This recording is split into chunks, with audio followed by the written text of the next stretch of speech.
السلام عليكم ورحمة الله. بسم الله الرحمن الرحيم. الحمد لله رب العالمين. اللهم صل على سيدنا محمد النبي الأمي الحبيب الله القدر العظيم الجاه وعلى آله وصحبه وسلم تسليما بقدر الله ذاتك في كل وقت وحين. أما بعد، أعوذ بالله من الشيطان الرجيم. بسم الله الرحمن الرحيم. قل إن كنتم تحبون الله فاتبعوني يحببكم الله.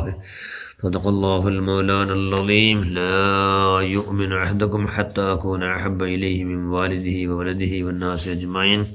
صدق رسول الله صلى الله عليه وسلم. ഏറ്റവും ബഹുമാനമുള്ള മുഅ്മിനുകളെ മുഅ്മിനാത്തുകളെ, പിർസ, മഹബത്ത്, ഹുബ്ബ് അത് ഉണ്ടാവണം കൽബിൽ. അതുകൊണ്ടാണ് കൽബിലുണ്ടാവുന്നത്. അതാർക്കും അതൊരു വ്യാഖ്യാനം ചൊല്ലുകാവില്ല. അതിലോ അത് എന്തൊരു പിർസാച്ചിന് എന്തൊരു എന്ന് ചൊല്ലുകാവില്ല. അതെല്ലാം ഉണ്ടാവിടെ മനുഷ്യന്മാരോ കൽബിയുടെ അടിത്തട്ടിൽ. അപ്പോൾ ഇബാദത്ത്, ഇത്താത്ത് അല്ലെ തോത്ത്, അത് കർമാനുഷ്ഠ ഞങ്ങൾക്കൂടെ കർമ്മ. പിന്നെ ആ ഇത്താത്ത് എന്തെങ്കിലും ചെന്നവനെ അനുസരണ ആകണം. അത് പിരിച്ച വെച്ചിട്ടും ആവണം, പിരിച്ച വയ്ക്കാണ്ടാവണം. രണ്ട് രീതിയിലും ആവണം അനുസരണ. അത് എത്തരമാവുതാണ്ട് നോക്കറുള്ള അള്ളാഹിൻ്റെ ഇത്തിബാവാക്കി എത്ര മദീനത്തിൽ എത്ര ആളിന്നാർ ചാച്ചു തപ്പാടെ നിസ്കാരമുണ്ട്, എല്ലാം ഉണ്ട്. ഇത്തിബാ അള്ളാഹിൻ്റെ റസൂൽ അങ്ങേറ്റ ഒരു കറാത്ത് പോലും ആക്കിയാത്ത മനുഷ്യന്മാരിന്നാർ ആയിരുന്നു അബ്ദുല്ലാഹിബ്നു ഉബയ്യിബ്നു സുലൂല്. അവന് ഒരു കറാത്ത് പോലും ആക്കില്ല. പിന്നെ എന്തിട്ട് അള്ളാഹ് റസൂലിട്ടുള്ളൂ ആ ನಂಬಿಕೆ ಅದು ಕರೆಕ್ಟ್ ಆಗೋದು ಮುನಾಫಿಗಳ ರಾಜವಾಣಿ ತಗೊಂಡು.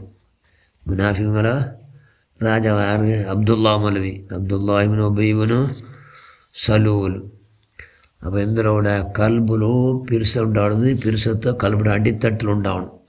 പിർസയുണ്ടെങ്കിൽ മാത്രം എന്തോ ಅದಕ್ಕೆ ಬೆಲೆ. അപ്പോൾ ചെമ്മ ഇബാത്ത് വേണ്ടിയില്ല. പിർസ കൽബിയുടെ അടിത്തട്ടിൽ അള്ളാഹു റസൂൽ അങ്ങേറ്റം ബഹുമാനിച്ചു കൊണ്ടാണ്. നമുക്ക് ചരിത്രം നോക്കുക. അള്ളാഹു റസൂലിൻ്റെ പിന്നെ ഉമ്മു ഹബീബ റംല റളിയല്ലാഹു അൻഹ, അത് അബൂ സുഫിയാൻ്റെ മോൾ. അപ്പോൾ അബൂ സുഫിയാൻ എന്താക്കിയിട്ടില്ല, ഇസ്ലാം ദീൻ സ്വീകരിച്ചിട്ടില്ല. അത് അങ്ങനെ മോലെ നോക്കൂ. അബൂ സുഫിയാൻ മദീനത്ത് കണ്ടു. അള്ളാഹു റസൂലിൻ്റെ പിന്നീട് എൻ്റെ മോല് ഒരു അഭിമാനമേ, ഉൽക്കത്തിൽ അഭിമാനമുണ്ട് ദീൻ വിശ്വസിച്ചില്ലെങ്കിലും. അങ്ങനെ മോലൗത്തുകാർ പണ്ടോ ബാപ്പ പണ്ടു. അങ്ങനെ ബാപ്പ വന്നിട്ട് മദീൻ തീറ്റിട്ട് മോലൗത്തുക്കും വന്ന് നോക്കുമ്പോൾ സാധാരണ അവിടെ അള്ളാഹുൻ്റെ ശ്രദ്ധയ്ക്ക് കിട്ടോರು ഒരു ಹಾಸಿಗೆ ചെന്നി ഒരു മുസല്ല അവിടെ ഉണ്ട്. അപ്പോൾ അത് ദൈക്കും അബൂ സുഫിയാൻ റെഡി ചെന്ന് ദൈക്കോക്കും ദൈക്കും ആക്കിക്കൊണ്ടുണ്ട്. അപ്പോൾ പെട്ടെന്ന് എന്താക്കിയത് ഉമ്മു ഹബീബ റബക്ക എടുത്തിട്ട് വേഗ മടക്കിയിട്ട് മേൽഭാഗത്തിൽ വെച്ചിട്ട് എന്താ പോലെ ആ ഡ്രസ്സ് അതിൽ അവിടെ അതിൽ ഞാൻ ദൈക്കോ തീരെ ഞാൻ നിൻ്റെ ബാപ്പല്ലേ എന്ന് ചെന്നപ്പോൾ ഉമ്മ ചെന്ന് ഉമ്മു ഹബീബ നിൻ്റെ ബാപ്പായെങ്കെന്തോ നിൻ്റെ ഉമ്മായെങ്കെന്തോ നാ ദൈക്കോ വിടില്ല. അത് അള്ളാഹ് റസൂൽ ദൈക്കടോ. അള്ളാഹ് റസൂൽ ദൈക്കടോ. അള്ളാഹ് റസൂലിൻ്റെ പിരിസവിച്ചങ്ങനെ മാത്രമേ ദൈക്കോ വിടുന്ന. അള്ളാഹ് റസൂൽ ശത്രുങ്ങും ഞങ്ങൾ ദൈക്കും വിടില്ല. ഞങ്ങളെ റൂഹുടെ കാട്ടി യാർ നിങ്ങൾ പിരിസവിക്കട. അള്ളാഹ് റസൂലിനെ ബഹുമാനിക്കട. അതുകൊണ്ട് അള്ളാഹ് റസൂൽ ദൈക്കടോ ആ വസ്ത്രത്തിൽ അല്ലെങ്കിൽ ആ മുസല്ലൽ നിങ്ങളെ ദൈക്കും ഞാൻ നണ്ട തടിൽ റൂഹുള്ള കാലത്തിൽ വിടില്ല ബാപ്പാ എന്ന് ചെന്നാർ ഉമ്മ. എന്തി വിടില്ല? അത് അള്ളാഹ് റസൂലത് എന്ന് മുലാജില്ലാണ്ട് ചെന്ന ഉമ്മ ആറ് ഉമ്മു ഹബീബ. എന്തുകൊണ്ട്? അബൂ സുഫിയാൻ ഇസ്ലാം ദീൻ സ്വീകരിച്ചിട്ടില്ലാന്ന് അള്ളാഹ് റസൂൽ ശത്രു ആയി തല്ലുന്നത്. ബാപ്പടം വിലയില്ല, ഉമ്മടം വിലയില്ല. അള്ളാഹ് റസൂലിൻ്റെ കാൽബുടെ അടിത്തട്ടിൽ പിടിച്ച ഉമ്മയുടെ കാട്ടിയാറ് പിടിച്ച, ബാപ്പയുടെ കാട്ടിയാറ് പിടിച്ച എന്ന് വേണ്ട ലോകത്തുള്ള എല്ലാവരും കാട്ടി യാറെ പിടിച്ച. നോക്കൂ, ഇന്നൊരു ചരിത്ര നുഅ്മാൻ സ്വഹാബിലെ വെറും പാവ ചെന്ന് ദാരിദ്ര്യ സ്വഹാബി. എവിടെ മാർപ്പൊക്കെ നോക്കും തേൻ വിത്തോണ്ടുള്ള തേന് ഗൊന്തുണ്ട്. എന്തൊരു അള്ളാഹ് റസൂൽ തേൻ ചെന്ന് ഭാരി പിരിസാണ്ട്. അങ്ങനെ മുട്ട പൊയ്ത്ത് നോക്കുമ്പോൾ പരിചയമുള്ളൂ ആൾ വിൽക്കണത്. അയാൾ ചെന്ന് ഒരു കുപ്പി തേൻ തങ്ങോ തരണം. നിങ്ങൾ പൈസ ഇൻഷാല്ല പിന്നെ ഇപ്പോൾ കട തരണു.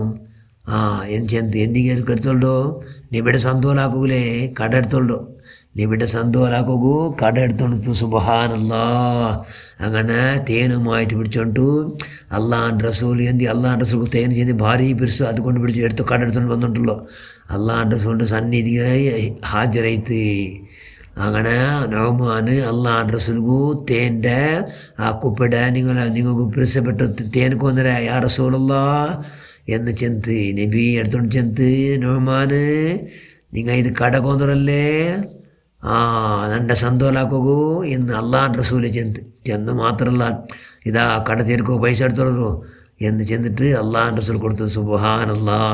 അത് വേറെ വിഷയം. അത് അള്ളാഹാൻ്റെ റസൂൽ മുജിസാത്ത് കൊണ്ട് കണ്ടോ വിഷയ വേറെ അന്തോ ആ സ്വഹാബികെന്ന് കുറവുള്ള അള്ളാഹാൻ്റെ റസൂലിൻ്റെ പിർസാക്കണം, അള്ളാഹാൻ്റെ റസൂലിൻ്റെ പിർസമ്പാദനാക്കണം. അള്ളാഹാൻ്റെ റസൂലിക്ക് എന്തൊരു ഇഷ്ടമാണ് അത് അള്ളാഹാൻ്റെ റസൂൽ കൊടുത്തിട്ട് സന്തോലാക്കണം എന്നുള്ള വലിയ ആ കൽബിയുടെ അടിത്തട്ടിലുള്ള ആ പിർസത്തോടു കൂടി കടാക്കിയിട്ട് അള്ളാഹാൻ്റെ റസൂൽ ഇഷ്ടമുള്ള തേൻ്റെ എടുത്ത് എടുക്കണോ. എന്ത് പിർസായിട്ട് ഞങ്ങളല്ല സുബ്ഹാനല്ലാഹ് പഠിച്ചു ഞങ്ങൾ ഹക്കജാഹ് ബറക്കത്ത് കൊണ്ട് ഞങ്ങൾക്ക് പഠിച്ചു അള്ളാഹാൻ്റെ റസൂൽ അങ്ങേറ്റം പിർസമിക്കോ നീ കൈവോ ശക്തി എന്തെല്ലാം ആവശ്യം അള്ളാഹ് അതെല്ലാം നീ പ്രദാനം ചെയ്യും. നിങ്ങളെല്ലാ പ്രവൃത്തിയിലും അള്ളാഹാൻ്റെ റസൂലിനെ ഒട്ടിಗೆ കൂട്ടവും ചെന്നെങ്കിൽ എല്ലാം അള്ളാഹാൻ്റെ റസൂൽ ഇഷ്ടം മാത്രമാക്കുക. അള്ളാഹാൻ്റെ റസൂൽ അനിഷ്ടമായത് ആവാതിൽ കഴിയുടെ പരമാവധി ജാഗ്രതയാക്കുക. നമുക്ക് ഭാഗ്യം ഉണ്ടാക്കുക. അള്ളാഹ് بحق سيدنا مصطفى محمد وآل سيدنا مصطفى محمد وأولاد سيدنا مصطفى محمد صلى الله عليه وسلم آمين برحمتك يا أرحم الراحمين. السلام عليكم ورحمة الله.